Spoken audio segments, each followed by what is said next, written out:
Good day and welcome to the city of North Miami, the city on the move. Today we have the privilege of having a very wonderful, dynamic speaker, Dr. Florida, in our midst.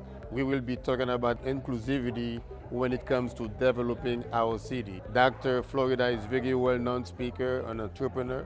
Also, he is a publisher. Economic growth today doesn't come from who has the most oil, or who has the biggest factories, or even who has the biggest ports.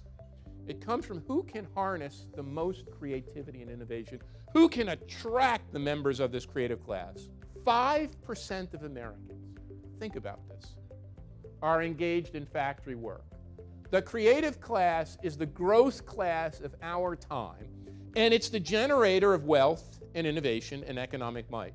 We have the second largest percentage of high-skill, highly educated, creative class immigrants in the country. But the creative economy is organized more and more around cities and city regions. And this is real. If the creative economic revolution is the economic driver of our time, the organizing unit of our new knowledge economy and our creative economy is the city itself. That old urban crisis was a crisis of economic despair and economic dysfunction. The new urban crisis is different. And this is why it's so vexing. The new urban crisis is a crisis of success. A tale of two cities.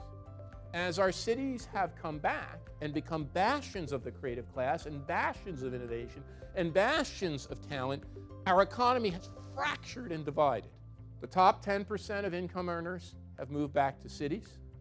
The bottom 10% of income earners have been pushed out of cities. The white, the affluent, and the educated have come back to urban areas, pushing out the less educated, the less advantaged, the non-white, and the minority. We're now seeing a new kind of flight of the educated and the affluent back to the urban center. What's driving that? One, the cities have the best jobs. Our knowledge jobs, our highly paid jobs, are increasingly concentrated in urban centers. Our cities have good transit, many of them.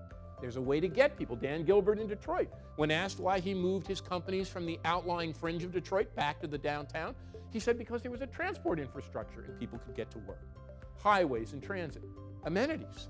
People want the kinds of amenities that are in urban centers. There's many more places that are disconnected, that don't have a great airport, that don't have 2 or 3 great research universities, places that are far-flung, places in the middle of this country, places that feel anger. That's where the populist, whether you believe it or not, that's where the populist backlash in this country is coming from. It's coming from people in places who feel they're being left behind.